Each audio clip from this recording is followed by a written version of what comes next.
De julio de 1933, irónicamente la misma jornada en la que allá por 1789 los franceses tomaron la Bastilla por considerarla un símbolo de represión y barbarie, pues ese día, sí, el 14 de julio de 1933, los alemanes, hablamos de la Alemania nazi, promulgaron la ley para la prevención de descendencia con enfermedades hereditarias. Así, la norma no parecía más que otra de las que a diario veían la luz en aquel entonces, promulgadas desde el mando de Adolf Hitler, y la verdad es que nos preguntamos hasta qué punto esta ley tenía un efecto nocivo, pues hablamos de esa ley de la prevención de descendencia con enfermedades hereditarias, lo que estaba detrás, porque estamos hablando de esa esterilización de miles de discapacitados que, curiosamente, también no solamente se dio entre los nazis, sino que también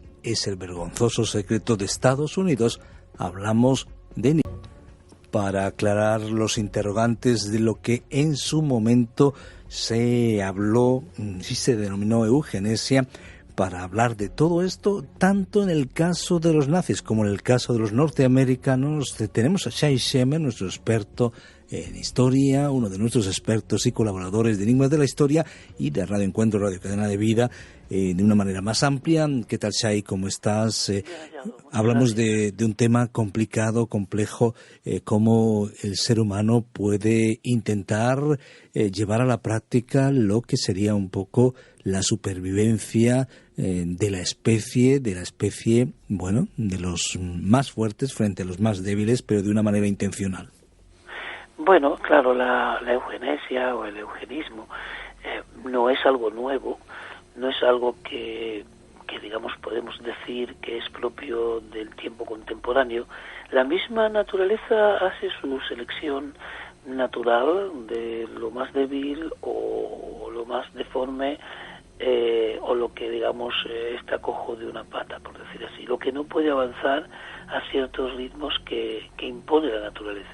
El ser humano ha mejorado su hábitat y ha mejorado sus condiciones, tanto que la selección natural es algo que fue cambiando, porque una persona puede tener un problema crónico y continuar con él siendo tal vez un peso, por decirlo así, para su familia. Hablo de épocas antiguas, para la sociedad, cosa que los griegos, parte de la historia, atestiguan realmente haber tratado de desechar personas que nacían con malformaciones y demás problemas para evitar una proliferación y una carga social, o porque no lo veían realmente productivo para la sociedad que ellos estaban formando.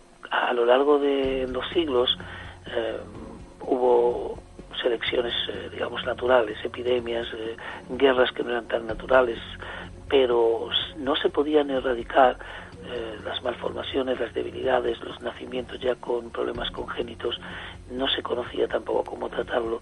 Así que surgen las ideas también de ver la manera, y esto tiene un sentido en algunas sociedades por temas económicos y temas prácticos, de evitar la proliferación de este tipo de carencias en cuanto a la salud congénitas y problemas que continúan de generación en generación, creyendo así que de esta manera podían evitar algo que puede ser catastrófico. Y la eugenesia indudablemente era para muchos un acto inmoral y que estaba fundamentada en cuestiones que más que científicas eran de prejuicio o una pseudociencia, y que no se justificaba lo que estaban haciendo. Si realmente había un problema con las personas deficientes, no lo iba a solucionar su esterilización o su exterminio.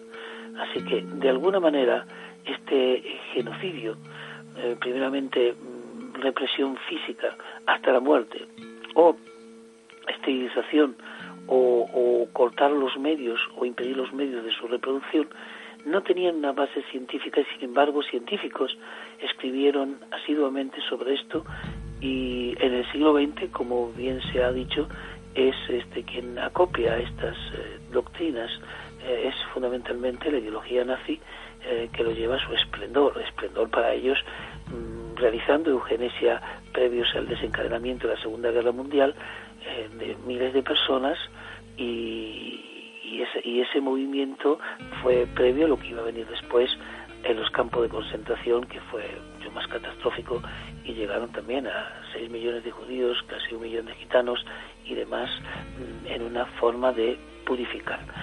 Quiero decir que los alemanes vieron una oportunidad maravillosa en 1936 en las Olimpiadas de Berlín, de mostrar no solamente que son abiertos y son considerados, y que también son democráticos y que no son tan malos, en demostrar también que sus atletas rubios, altos y fuertes son mejores que el resto de la humanidad, ¿no? Un gran realmente problema y percance para los nazis cuando los americanos, y más los atletas de raza negra, superaron a los alemanes. Ellos lo hicieron notar. Quiero decir que hubo un intento pseudocientífico más basado en prejuicios y más basado en un elitismo social para llevar adelante este aspecto que no tomaba en cuenta otros elementos ni querían hacerlo. También intervinieron elementos de tipo religioso. No quiero entrar en qué religión tuvo más peso, religioso también y esotérico, ¿sí? Si podemos incluirlo, en donde esta selección artificial de seres humanos empezó a ser muy sugerida, y por lo menos hablamos desde los griegos en adelante, hasta que Sir Francis Galton en 1865 comienza a hacer un trabajo y basándose en su parentesco con Charles Darwin, retoma y canaliza sus ideas desde sus inicios para comenzar una visión social cercana a la revolución industrial de Inglaterra, en donde el crecimiento de la población y el crecimiento de los recursos comenzaron a afectar el pensamiento de varios, intentando decir o proyectar qué iba a pasar en cuanto a los crecimientos humanos y a los recursos, si el crecimiento de los seres humanos es matemático o geométrico o aritmético. Es decir, comenzaron a hacer todo este tipo de cuentas, y esto apoyó más las ideas de la eugenesia. Efectivamente, estamos tomando esos datos, esos rastros de la eugenesia. Recuerden la filosofía partidaria de que es posible mejorar la sociedad, entre otras cosas, impidiendo a los menos aptos, entre comillas, a reproducirse.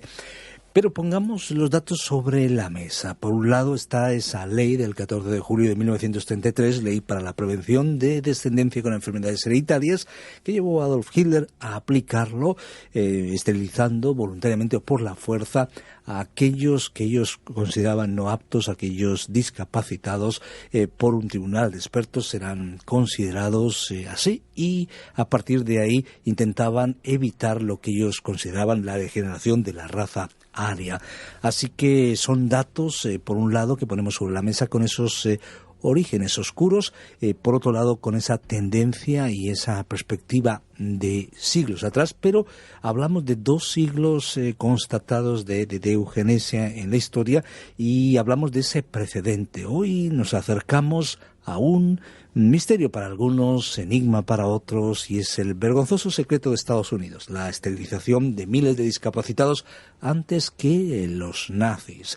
Tenemos que hablar de esos 2 siglos de eugenesia. Tenemos que también, como afirma el profesor Diego Betancourt Cubelo en su dossier Leyes Norteamericanas de Esterilización Eugenésica, hablando de Oliver Wendell Holmes y el caso Burke Bell, pues tenemos que hablar de esas tesis de Galton. Hablamos de Francis Galton, este antropólogo al que hacías referencia, a Shai. A partir de ahí, ¿cómo es posible que tanto tiempo antes en Estados Unidos se ponga en práctica lo que después abominamos todos o nos aterrorizó, que fue esa aplicación de las mismas tesis por Adolf Hitler? Bueno, hablar de los Estados Unidos con ese mismo nombre, Estados Unidos del siglo XIX, hablar de Estados Unidos de la Guerra de Secesión, hablar de Estados Unidos que conquista el oeste, el ferrocarril, el Estados Unidos también que recibe a los puritanos y a los creyentes cristianos de raíces muy muy poderosas de Inglaterra, las guerras que tuvieron internas. Es decir, no podemos traspolar sí podemos decir que así como llegó el movimiento feminista a los Estados Unidos desde Europa también, y así como se intercambiaban de continente a continente las ideologías y eran traspoladas, así como llegó el cristianismo a los Estados Unidos, también llega el movimiento eugenésico a los Estados Unidos, y llega indudablemente desde el Reino Unido. No todo lo que venía de Estados Unidos era propio de Estados Unidos. Aún así, Estados Unidos tenía una gran influencia europea y la tuvo durante mucho tiempo, hasta la Segunda Guerra Mundial. Estados Unidos era un país libre, pero aún tenía pensamiento de colonia, y Europa era un colonizador. Es así que los Estados Unidos llegan a recibir también, y la ideología nazi también la recibieron en la década del 20 y la década del 30 del siglo XX. Ellos comienzan a configurar un pensamiento de genética superior. Hay círculos influenciados por Galton y hay defensores de la eugenesia, como estaba el Ku Klux Klan en los Estados Unidos, y como surgieron tantos movimientos exclusivistas, elitistas y racistas, también viene esta pseudociencia que habla de la eugenesis en los Estados Unidos. Es decir, no es que me sorprende que el gran batallador de la democracia contemporánea haya pasado estas cosas. En los Estados Unidos de aquel tiempo, no quiero hablar tampoco de este tiempo, de los Guantánamos y demás, pero en aquel tiempo estamos hablando de una nación incipiente, muy supeditada y muy seducida aún por lo que de Europa se venía. Así que la eugenesia habla aquí en la superioridad realmente genética, y no solamente genética, sino que habla de pueblos, ¿no? De pueblos que tienen una característica, lo que hablamos los anglosajones. Por tanto, estamos hablando, Shai, de un racismo científico aplicado a la ciencia, que lleva pues a promulgarse leyes, como la primera de ellas de esterilización obligatoria, como la del estado de Indiana de 1907, según señala Betancourt en su informe y análisis. Pues más de 120 operaciones se llevaron a cabo, aunque esta ley se declararía inconstitucional en 1921. Algunos otros datos, y realmente aquí tenemos casi que quedarnos en algunas conclusiones también. Bueno, los datos es que para todo esto se necesita dinero, y el dinero indudablemente fue recaudado de poderosos de la época. Sí, tenemos también el Instituto Carnegie, la Fundación Rockefeller y demás, que ellos tenían el interés indudablemente propio, no sé si velaban por los intereses de la nación, pero sí tal vez una visión muy elitista para que la sociedad sea más fortalecida frente a qué. Digamos que no vamos a entrar ahora en justificaciones ni en aseveraciones desproporcionadas. No nos olvidemos de que en 1920 tenemos una gripe, la gripe española, que acaba con más de 20 millones de personas. No teníamos penicilina, y entonces era muy fantasiosa la idea científica de que la selección natural podía asegurar mejor las defensas frente a las epidemias, la resistencia frente al trabajo, crear hombres y mujeres más fuertes para el ejército. Es decir, había muchos tipos de fundamentos, y algunos hasta tenían entre ellos solapados elementos de mejoras sociales. Pero todo esto se convertía en una nube inmoral, porque se trataban a aquellas personas, sea cual fuere su defecto, como personas apestadas, desterradas y excluidas de la sociedad. Es decir, la misericordia en este caso no tenía lugar, no eran aptos para vivir en esta sociedad. Esto hubiera llevado, si se hubiera continuado, hubiera llegado realmente una sociedad totalmente desfigurada y depravada. La eugenesia indudablemente estaba aceptada en círculos académicos de los Estados Unidos como una vía de profilaxis.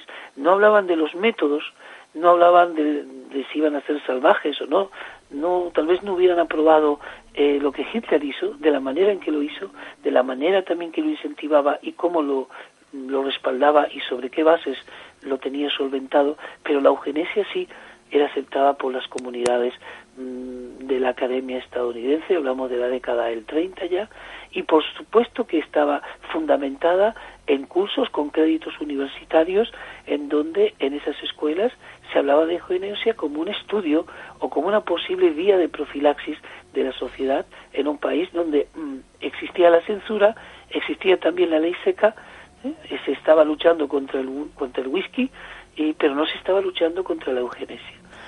Nos quedamos con algunos datos, por tanto, entre 1900 y 1918 se había realizado un total de 9.000 operaciones de esterilización, habiendo subido el total entre 1918 a 1933 a 18.000 operaciones. En 1940 se había alcanzado la cifra de 38.000, de las cuales 15.000 habían sido realizadas en California y 4.000 en Virginia, siempre dentro de los datos que el especialista Betancourt ha propuesto y ha añadido. Así que estamos hablando de esa cifra que algunos elevan hasta 45.000 enfermos mentales en 1945. Todo eso se da en un periodo amplio de tiempo. ¿Con qué conclusiones nos quedamos? ¿Qué aprendemos de la historia hoy? Uniendo dos aspectos. Por un lado, lo que ocurrió en el régimen nazi, por otro lado, ese vergonzoso secreto a voces, diríamos, de Estados Unidos, la esterilización de miles de discapacitados. La eugenesia, como otras tendencias de nuestra época, es una ideología. A mi parecer, está solventada en una ideología porque lo natural aquí no existe, ¿no? Si hablamos algo muy natural como la sociedad indica, como la sociedad se fue desarrollando, como el hombre y la mujer fueron reproduciéndose, hay ideologías que se introducen por el medio diciendo, bueno, esto no es así. Aquí no tenemos nosotros que proveer la selección no natural de la sociedad. Sí, la eugenesia es parte de una ideología, ¿sí? Es una ideología de convivencia, es una ideología de separación, es racismo y también es género. Así que de alguna manera esto fue solventado principalmente por la academia. Yo quiero detenerme en este punto, que más de 20.000 alumnos americanos, proporcionalmente no son muchos, pero ellos concurrían a los cursos donde se dictaba esta ideología de las universidades y se solventaba realmente con dinero, y también se basaba en conocimientos científicos o pseudocientíficos de la época, como otras tantas ramas de la medicina, la sociología o la antropología, pero que había un gran interés que realmente también fecundado y asociado con movimientos religiosos, movimientos políticos, una visión social. Esto era muy peligroso porque se entremezclaban los intereses de los distintos grupos. Pero a mí me preocupa mucho de que hay realmente un interés tal que la educación comienza a absorber de alguna manera o ser invadida desde la academia con cursos explicativos de cómo llevar adelante esta ideología social que es eugenesia, no sé más cómo llamarla, porque puede ser una ideología de sociedad, una ideología de género también, que llevaba a entender quiénes y de qué manera podían convivir en esta sociedad, aunque no sea constitucional, y si fuera el caso, podrían llegar a cambiar la Constitución, cosa que no llegaron a hacerlo porque esto fue detenido. Yo pienso que las dos guerras ayudaron a detener estos procesos que se reavivaron nuevamente en los Estados Unidos en la década del 50. Muchas gracias. Gracias, Shai Shemer, por arrojar luz sobre este interesante tema.